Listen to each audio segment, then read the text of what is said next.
Je pense que les professionnels manquent cruellement de formation.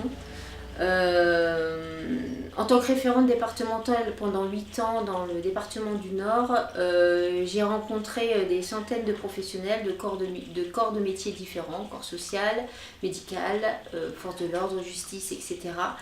Et même s'il y a une sensibilité à ce sujet, parce que c'est médiatisé et parce qu'on est humain et heureusement qu'on s'intéresse à l'autre, il y a malgré tout de grosses maladresses. Pourquoi tu pars pas, pourquoi tu l'aimes, et finalement on demande toujours à la victime de se justifier.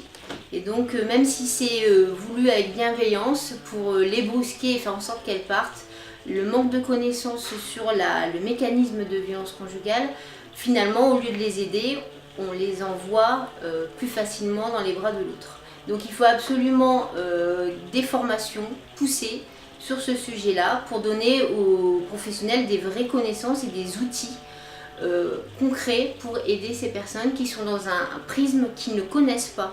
Tout ce qui est normal pour eux ne l'est pas pour une victime de violence conjugale. Tout ce qui est du ressort du conflit ne peut pas être comprise pour une victime de violence conjugale. Ce bouquin est également pour moi un outil pour éviter la survictimisation, c'est-à-dire une assistante sociale qui ne va pas comprendre et parfois juger une femme travaillant et ayant pour autant besoin de colis alimentaires. C'est un médecin qui, par exemple, ne va pas poser la question de pourquoi madame vous êtes sous anxiolytique depuis 5 ans. C'est un policier qui va demander à une victime courageuse de revenir plus tard pour un dépôt de plainte parce que lui n'aura pas le temps.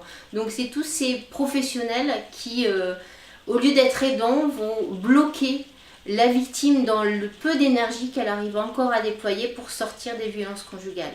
Donc il est d'un double intérêt pour les professionnels sensibles à la cause qui veulent vraiment améliorer leurs pratiques pour aider leurs bénéficiaires, leurs usagers, mais aussi pourquoi pas leurs voisins, leurs filles, leur mère ou leur cousine, et également les professionnels qui ont des préjugés là-dessus, qui sont sur une réflexion malheureusement erronée, de complaisance, de masochisme, ou de fragilité ou de vulnérabilité de départ, je ne sais pas, mais qui, par la lecture de ce livre, pourraient comprendre que c'est bien plus compliqué que ça et qu'il faut absolument les aider en leur posant les bonnes questions.